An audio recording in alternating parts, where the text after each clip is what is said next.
baik Bu. Kok sedikit? Emangnya kenapa? Yuk coba Iya Bu, ditanya. soalnya saya ada masalah sedikit. Ya nggak sedikit sih, cuma ya itu nanti bisa ke bawah sampai nanti gitu Bu. Oke. Em, ini tadi habis dari mana? Dari main ke rumah teman Bu. Langsung ke sini? Iya, langsung mampir ke sini. Iya. Udah pernah konseling apa belum sih sebenarnya? Sudah Bu. Sudah berapa kali? 2 kali mungkin Bu. Oke. Berarti sudah paham ya apa itu konseling?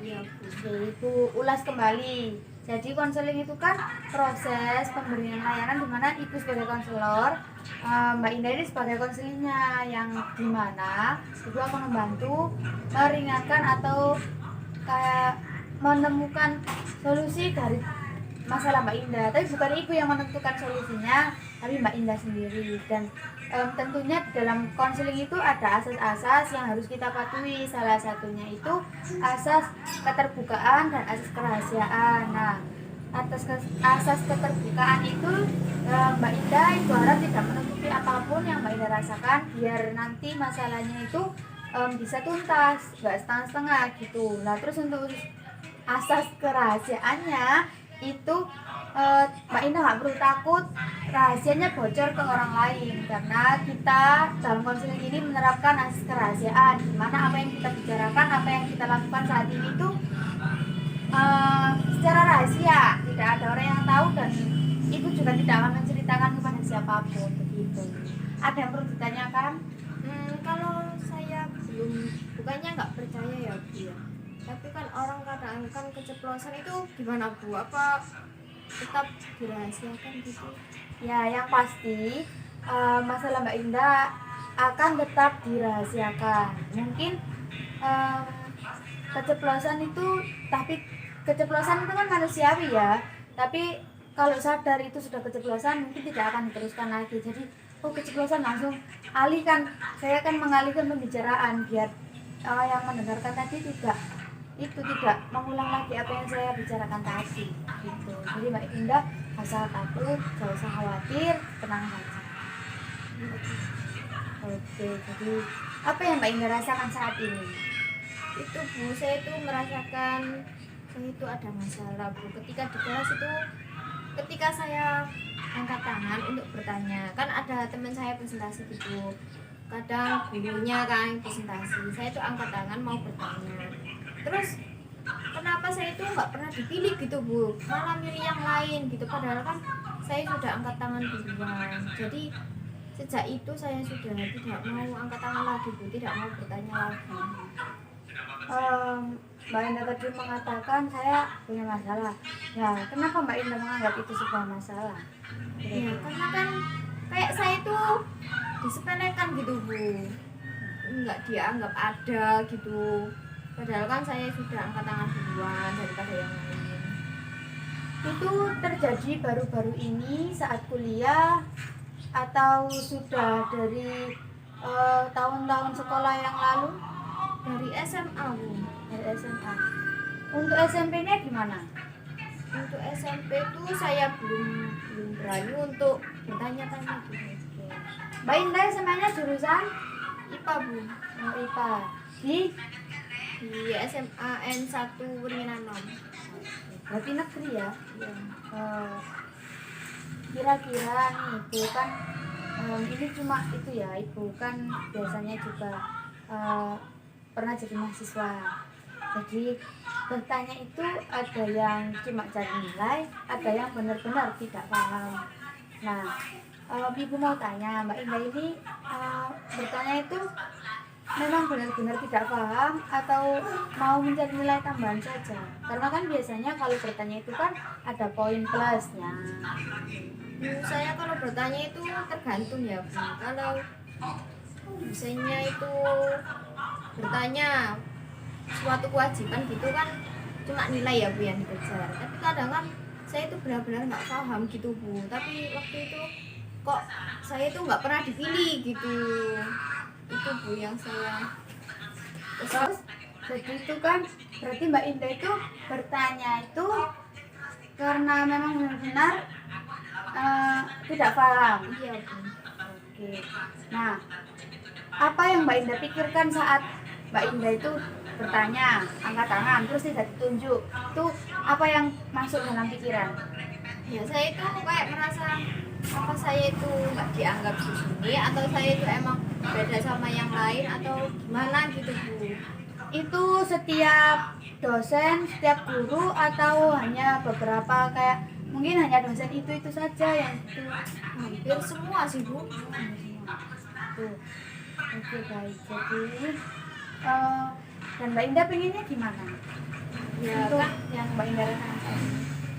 ya saya itu pinginnya itu meskipun nggak selalu ditunjuk gitu kan, mau lah Bu, sekali-sekali saya itu ditunjuk, terus disuruh bertanya gitu kan, saya sudah angkat tangan gitu, tapi kenyataannya kayak gitu. Jadi saya sekarang tuh udah males bertanya gitu Bu, meskipun saya nggak paham gitu. Terus kalau seandainya Mbak Indah nggak paham nih, terus kan nggak ditunjuk, itu apa yang Mbak Indah lakukan? Langkah selanjutnya? Ya saya jadi bodoh amat Bu, saya paham nggak paham ya ya udah gitu. Itu dari SMA gitu. Iya. Eh, Berarti Mbak Indah punya keinginan agar apa namanya, ketidakpahamannya, pertanyaannya itu bisa terjawab gitu ya. Jadi Mbak Indah ini merasa dirinya tidak dianggap gitu. Iya. Nah, mungkin Mbak Indah rajin nggak belajarnya? Pasti rajin dong ya. Ya begitulah Bu. Gitu. Dan di musim pandemi kayak seperti ini kan, kita kan masih online nih. Jadi mungkin nih ibu ini tidak berpihak pada dosennya ya, cuma mungkin waktu Mbak Indah menyalakan mic atau angkat tangan itu mungkin kan terbatas ya jangkauannya itu, dan mungkin itu tidak terlihat, mungkin saja. Tapi itu bukan poin kita yang akan kita selesaikan saat ini. Kita akan fokusnya ke Mbak Indah. Nah, untuk Mbak Indah itu mungkin bisa belajar menerapkan kalau Mbak Indah itu bukan tidak dianggap. Pasti semua dosen itu menganggap mahasiswanya itu ada, dan semuanya pantas untuk diperhatikan, pantas untuk dipahamkan, dan harapan dosen itu pasti seperti itu ya.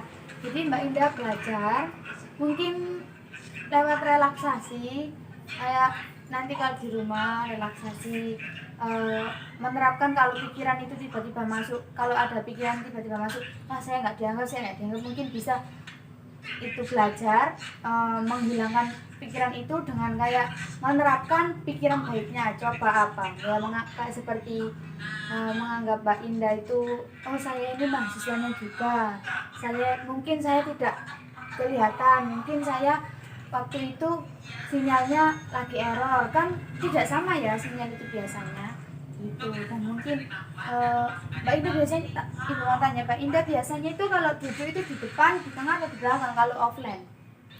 Kalau offline ya pindah-pindah Bu, nggak tetap. Pindah-pindah. Dan seringnya Seringnya sih di belakang. nah, mungkin itu jadi salah satu faktor ya, mungkin karena kan mengingat pandangan mata seorang itu, kalau rame-rame yang angkat tangan banyak itu kan, jadi yang belakang itu ketutupan sama yang depan-depannya, apalagi kalau angkat tangannya nggak tinggi. Nah, mungkin belajar lagi kalau datang lebih awal, terus duduknya ambil yang depan, nanti meskipun nggak angkat tangan tinggi tapi kan kelihatan kalau itu. Nah, itu beberapa tips ya, bukan saran sih, cuma tips agar dapat itu. Nah, Mbak Indah harus bisa menguatkan pikiran-pikiran itu. Kalau Mbak Indah itu bukan tidak dianggap atau diabaikan, Mbak Indah itu berharga. Ya Bu, saya akan mencoba untuk berpikiran positif gitu ya Bu. Nah, kalau Mbak Indah sudah bisa menerapkan nih, kan mungkin bisa menerapkan, atau Ibu akan terus pantau Mbak Indah nih ya. Kita bisa lewat chat ya, kan saya sudah punya nomornya nih ya. Lewat chat nanti Mbak Indah bilang, Bu saya berhasil bertanya nih gitu. Nanti Ibu akan kasih apa langkah selanjutnya, gimana nih selanjutnya gitu. Dan kalau kalau Mbak Indah sudah berhasil menghilangkan pikiran-pikiran bahwa Mbak Indah itu tidak dianggap atau disepelekan, nanti ada reward dari Ibu pastinya ya. Karena itu menurut Ibu suatu pencapaian yang Iya Bu, ya. saya akan mencoba untuk ya apa yang disampaikan Ibu tadi, saya akan mencoba menerapkan sedikit-sedikit dulu ya Bu ya. Ya, setuju tapi Iya Bu, saya bisa diulangi tadi apa yang saya harus menjadi inti dari itu? saya harus mempunyai pikiran bahwa saya itu dianggap apa mahasiswa yang dianggap ada sama dosen gitu. Terus saya juga harus, intinya tuh saya tuh harus berusaha mempunyai pikiran yang positif gitu. Nah, tapi Mbak Indah setuju dengan tadi? Ya Bu, saya setuju. Mungkin dari itu tadi saya akan bisa menjadi lebih baik. Oke, berarti itu yang memang diharapkan atau ada harapan lagi? Mungkin masih itu aja nih.